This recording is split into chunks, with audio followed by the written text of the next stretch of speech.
It's one of those chill mornings today here in Oklahoma, guys. I've got the screen door shut so the bugs don't get in, and I've just been enjoying the rain. It's the first time it has rained here in a long time.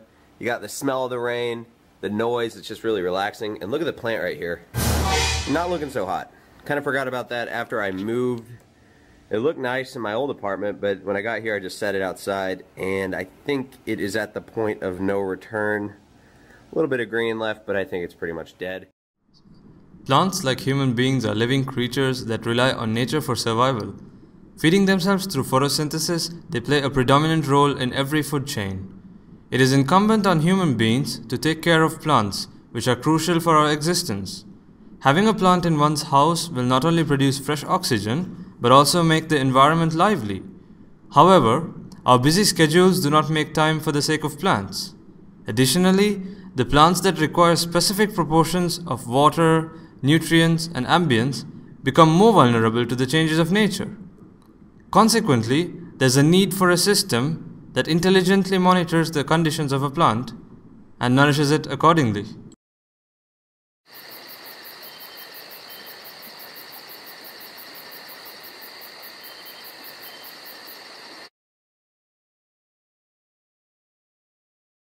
Fan of having plants up at my place. I like the green color, and it makes your view at home look alive.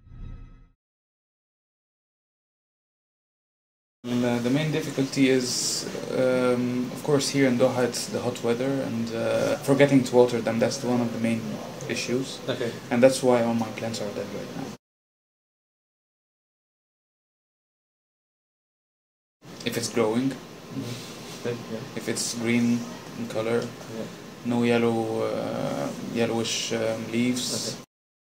To analyze the needs of our customers, we conducted a survey. The survey showed that over 60% of our respondents have plants at home, and over 90% of them watered their plants manually. People face difficulties in plantings due to factors such as travel, weather, time constraints, and 93% of them were interested in our idea.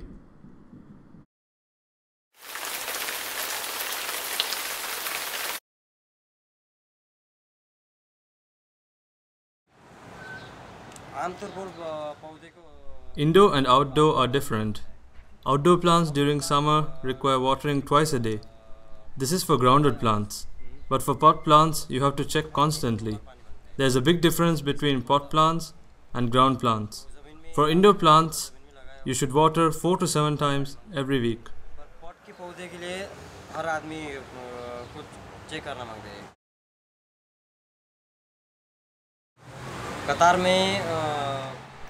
In Qatar, during summer, you cannot leave the plants unattended even for a single day. However, in winter, you can check the plant once in 3 to 4 days.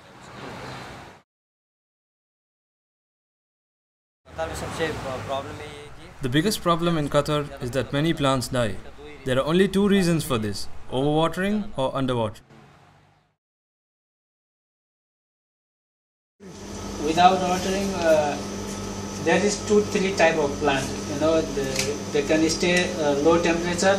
You can put every week 7 to 15 days, no problem. They can stay long time without water. We have some plant that requires lots of sunlight. That plant is need maybe 6 to 7 days necessary to put the water, because there is lots of sunlight.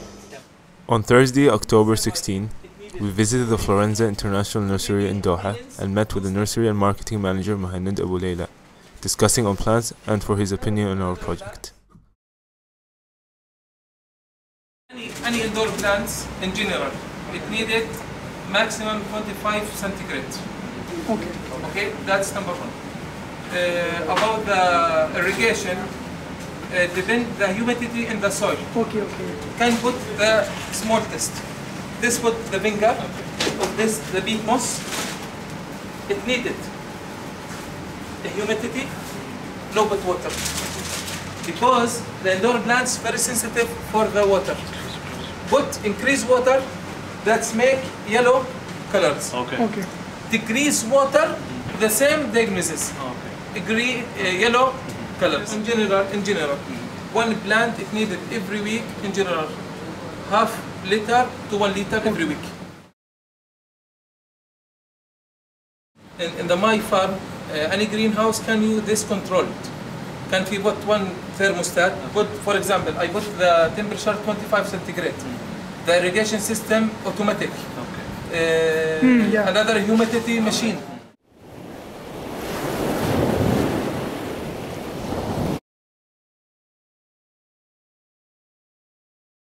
In Qatar, quite often you go to the nurseries, they are mostly pretty, relatively easy to take care of plants. You can have some outdoor plants and you can also have indoor plants. You know, outdoor plants quite often requires really strong sunlight. Yes. And indoor plants can tolerate medium light, indirect light. But at the same time, indoor plants usually require much more stable temperature condition. But some of them really go through some cycles that regardless of what you do, it needs to have that kind of a seasonal cycle before it actually can thrive very well. So for that reason, you can only probably make it work for a certain months, and then it will. It just has to go through a certain kind of environmental change. So I can use some kind of a agricultural kind of perspective when it comes to raising plants, growing plants. Definitely water.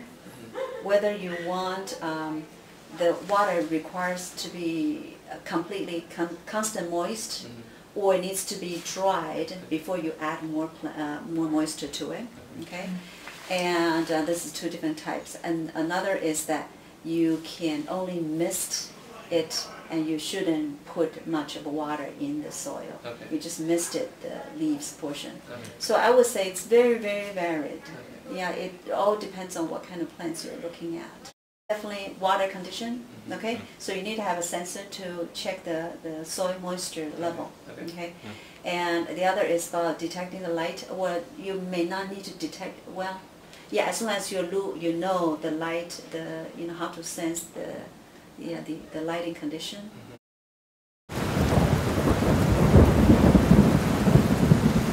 The aim of this project is to design a smart pot that can care for a plant and inform the owner if the plant needs attention.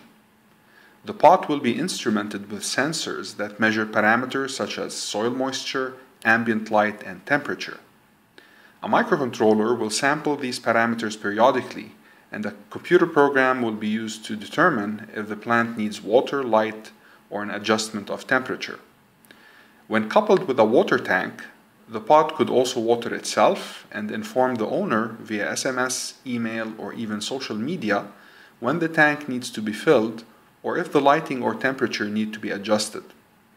The pot can also use a database of plants to determine the best way to care for the plant.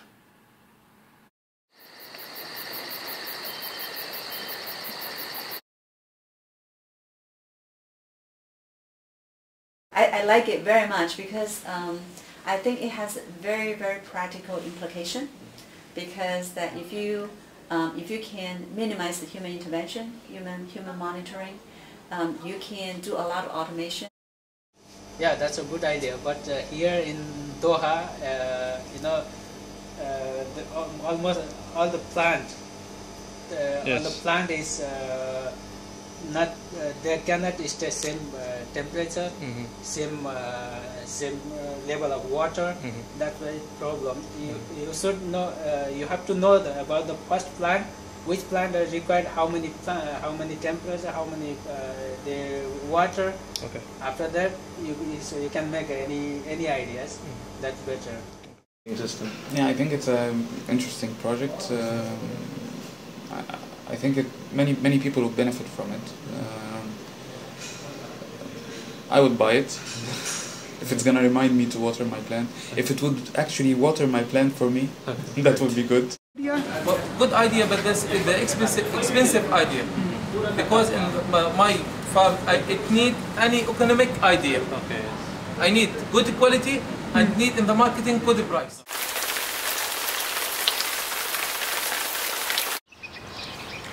As you can see, there does exist a need for an automated planting system.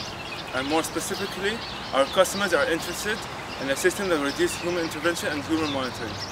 We also conclude from this ethnography that indoor plants are more sensitive to ambient changes in the surroundings compared to outdoor plants, and thus require more care and attention. We also conclude that there is an interest for our automated planting systems in the corporate sector, although factors such as cost and practicality needs to be considered. Thank you for listening to our ethnography, and we hope you enjoyed it.